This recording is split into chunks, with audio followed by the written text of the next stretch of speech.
New data shows many kids born to millennial parents can barely function in normal life. That's Generation Alpha.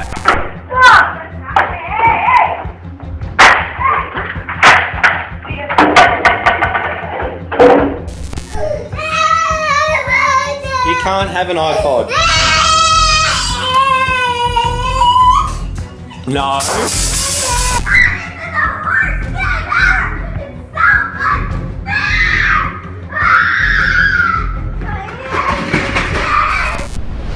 Generation Alpha are those born from 2010 to 2024. They are the first generation to grow up entirely with the internet and advanced technology. They are overwhelmingly the kids of the millennials. If you are over the age of 20 or 30, then you probably remember a world without the internet. A world where you could go out to play with friends, dream, and think outside the box. Gen Alpha was raised in front of the screen, be it on a TV or an iPad. As a kid, they are most likely millennials' parents who turn on education videos from YouTube on their TV and eventually buy them their own iPad as they grew older. Show me Word World. Okay. Where you go? Oh, Okay.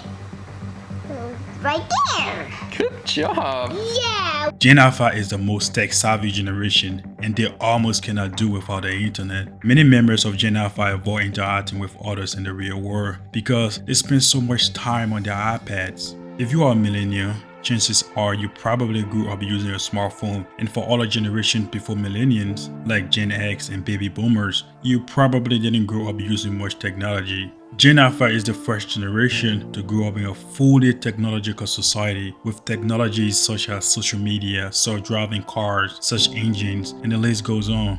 Growing up as a kid, I remember playing outside with other kids. We would play games like hide and seek, hopscotch, and simple games like tic-tac-toe that would help us learn to socialize in the real world. Gen Alpha will be the most individualistic generation of all generations because they spend a lot of time online, both at home and outside, which can reduce the time they have for traditional forms of learning, playing, and socializing. Other generations before Gen Alpha and Gen Z will ask people around them about things they were curious about, which creates a form of socializations and collaboration. But with the availability of technology such as Google and ChatGPT, Gen Alpha can search anything online with instant access without the need to ask anyone but their smartphone.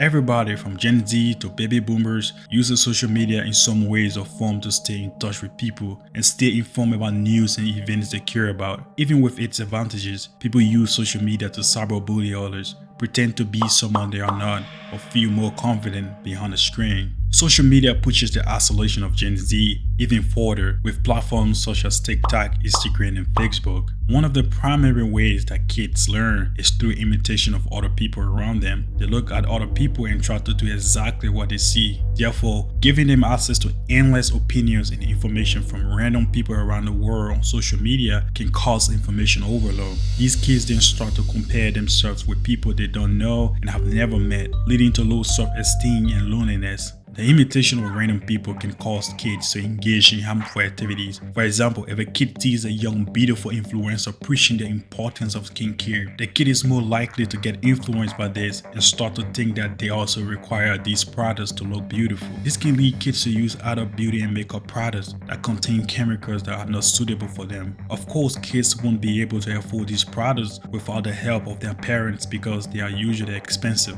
Social media is exhausting, even for adults. So imagine how exhausting it will be for kids, scrolling endlessly on TikTok with no specific goal but to watch random people voice their opinion on subjects they know very little about. The constant use of social media exposes Gen Alpha kids to unrealistic or distorted portrayals of others' life, which can lead to feelings of social isolation and loneliness. Online education is definitely not entirely good for generations that get distracted so easily and has an attention span similar to that of a goldfish. Okay, maybe that was too harsh, but Aryan Rao is a good student, but he doesn't like online learning. It's less engaging than in-person classes.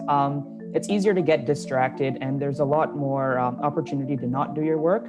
And he's not alone. In a recent survey by the Toronto District School Board, 84% of students who responded said they preferred in-person learning. COVID-19 made Gen Alpha more isolated for a few years and set them back in terms of education. These kids can't read, they can't decode, They have no vocabulary, no background knowledge. I've never seen anything like it. They can't write a sentence. They don't know what state they live in. They don't know what region of the country they're in. They have no background knowledge. Most of them don't know who the president is.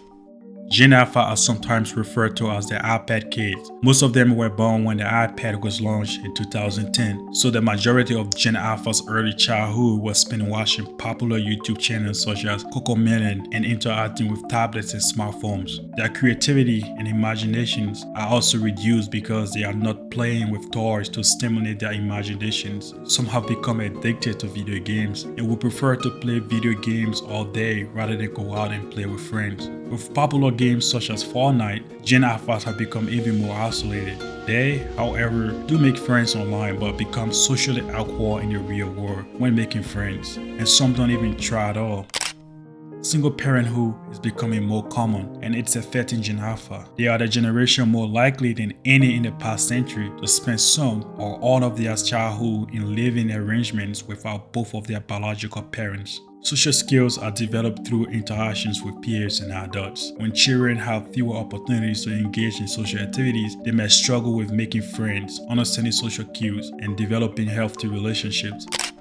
Communities, schools, and families all have a role to play in supporting Gen Alpha. Together, we can help them navigate the complexity of the digital age while fostering meaningful connections. Gen Alpha has the potential to thrive in a connected world. With awareness, effort, and compassion, we can ensure they grow up feeling connected, supported, and never alone. Thanks for watching, folks. If you enjoyed this video, make sure to give it a thumbs up and subscribe for more contents like this. And as always, you can leave your thoughts and questions in the comment below. Until then, see you next time.